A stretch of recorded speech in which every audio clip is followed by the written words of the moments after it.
3000-এরও বেশি ড্রোন এঁকে চলেছে বিখ্যাত সব ধর্মীয় চরিত্র।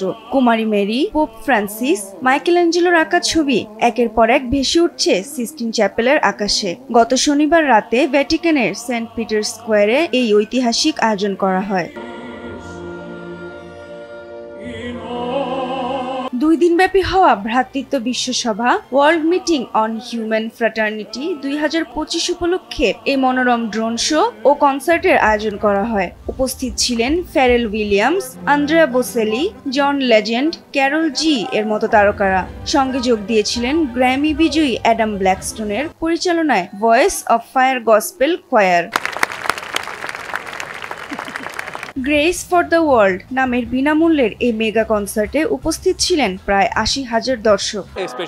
বিশ্বের যে দেশগুলোতে যুদ্ধ সংঘর্ষ চলছে, আমরা তাদের জানাতে চাই আমরা তাদের সাথে আছি। এই ভ্রাতৃত্ববোধ উদযাপন করতেই অনুষ্ঠানটির আয়োজন করা হয়েছে। এই আয়োজন অত্যাধুনিক প্রযুক্তির সাথে পবিত্রতার এক অদ্ভুত সংমিশ্রণ তৈরি করে, যা একে মানুষের কাছে আরও গ্রহণযোগ্য করে তুলবে।